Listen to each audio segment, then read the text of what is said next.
OPEC Plus memutuskan untuk mempertahankan kebijakan jeda kenaikan produksi minyak pada Maret 2026 meski harga minyak global bergerak mendekati level tertinggi dalam 6 bulan terakhir.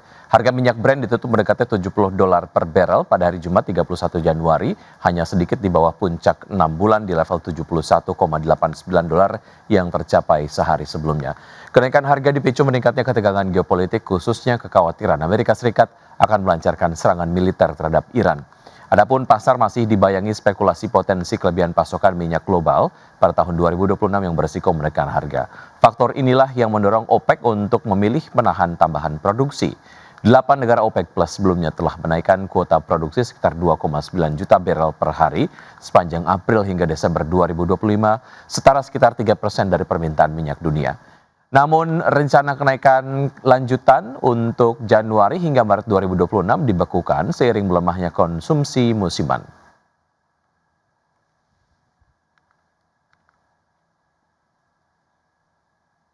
Selanjutnya dari bursa global, pemirsa indeks Wall Street mengakhiri perdagangan Januari dengan ditutup melemah usai investor mencerna penunjukan Kevin Warsh oleh Donald Trump sebagai kandidat pengganti Jerome Powell serta memperhatikan laporan laba dan angka inflasi yang tinggi. Selain itu investor juga khawatir mengenai kemungkinan government shutdown setelah muncul hambatan baru terkait kesepakatan pendanaan operasi lembaga. Pada perdagangan di hari Jumat, Dow Jones Industrial Average turun 0,36% di level 48.892, S&P 500 melemah 0,43% ke level 6.939, dan Nasdaq Composite turun 0,94% ke level 23.461.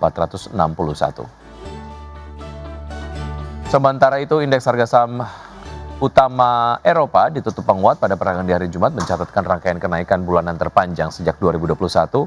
Indeks acuan pasar saham Eropa Stoxx 600 ditutup naik 0,6% ke level 611 dan DAX Jerman naik 0,94% ke level 24.538 dan FTSE 100 Inggris menguat 0,51% ke posisi 10.223.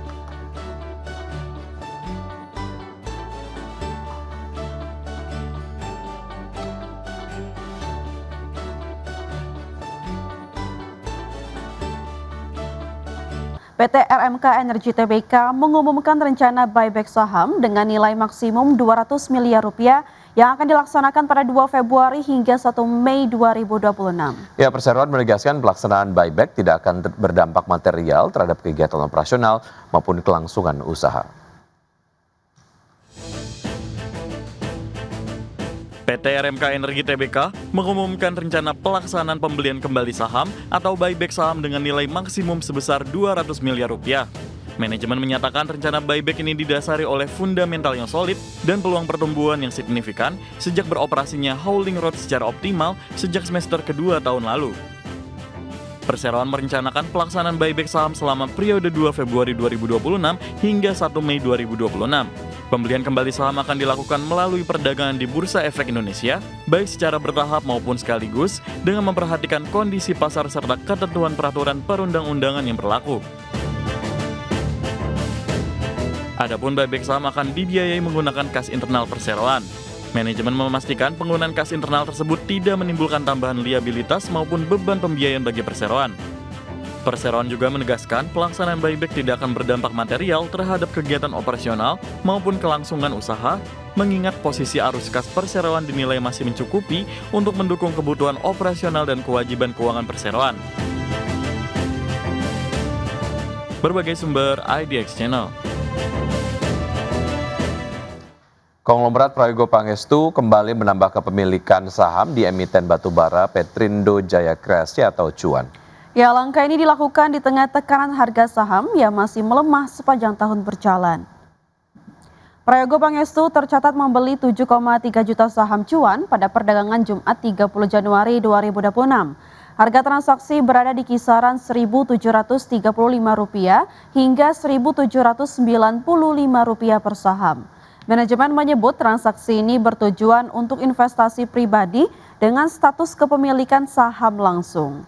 Pasca transaksi, kepemilikan Prayogo di Cuan meningkat menjadi 84,09%. Meski demikian, harga saham Cuan ditutup turun 2,7% ke level Rp1.800 per saham.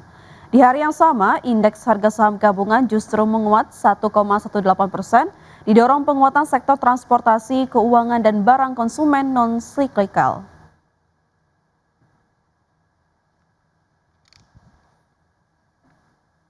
Pemirsa, Emiten Kesehatan PT Bunda Medik Tbk menargetkan pendapatan tumbuh double digit pada 2026 dengan melakukan berbagai strategi ekspansi. Presiden Direktur PT Bunda Medik Tbk Agus Heru Daryono menyampaikan manajemen optimistis dapat mencatatkan pertumbuhan pendapatan double digit pada tahun 2026 dengan tetap menjaga profitabilitas dan arus kas yang sehat. Strategi ini dijalankan melalui maksimalisasi utilisasi aset existing, termasuk penambahan kapasitas tempat tidur secara bertahap hingga tahun 2027. Perseroan juga tetap mengedepankan standar mutu layanan dan keselamatan pasien. Manajemen Perseroan melihat 2026 sebagai momentum untuk mengkonsolidasikan pertumbuhan yang sehat. Fokus Perseroan adalah memaksimalkan aset yang ada, menjaga efisiensi serta memaksimalkan setiap langkah pengembangan, memberikan nilai tambah jangka panjang baik bagi kualitas hidup pasien maupun keberlanjutan kinerja perusahaan.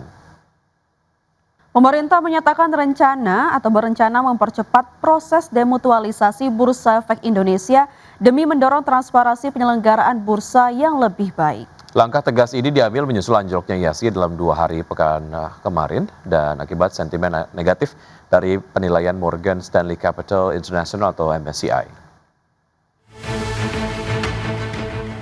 Pemerintah memastikan akan mempercepat proses demutualisasi Bursa Efek Indonesia sebagai langkah konkret yang diambil menyusul anjloknya indeks harga saham gabungan dalam 2 hari terakhir. Menko Perekonomian Erlangga Hartarto menjelaskan, demutualisasi merupakan bagian dari transformasi struktural pasar modal untuk mengurangi benturan kepentingan antara pengurus bursa dan anggota bursa. Erlangga menilai kebijakan ini sekaligus mencegah praktik pasar yang tidak sehat. Melalui demutualisasi BEI, transparansi di pasar modal akan lebih baik, di mana akan mengurangi benturan kepentingan.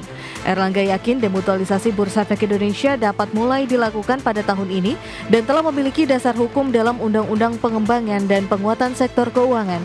Dengan langkah ini nantinya Bursa Efek Indonesia sebagai pengurus bursa akan lebih independen dan tak lagi dapat dipengaruhi anggota bursa dalam tata kelola pasar modal yang mengedepankan prinsip pengawasan yang sehat. Tentu bargaining power daripada pengurus atau direksi itu bisa dipengaruhi oleh anggota bursa. Tetapi kalau sudah demutualisasi bursa, berarti dipisahkan antara pengurus bursa dengan anggota bursa. Karena investor akan masuk dan sehingga akan lebih independen terhadap para anggota bursa, terutama untuk membuat tindakan-tindakan disipliner terhadap mereka yang melakukan distorsi pasar. Jadi itu yang dilakukan. Apalagi berikutnya demutualisasi bisa membuat juga bursa itu go public. Erlangga menambahkan bahwa nantinya demutualisasi tersebut juga membuka peluang masuknya investasi, termasuk dari Badan Pengelola Danantara. Selain itu, demutualisasi akan mempercepat rencana Bursa Efek Indonesia untuk melantai di bursa atau go public pada tahap berikutnya. Jakarta, Raharjo Patmo, IDX Channel.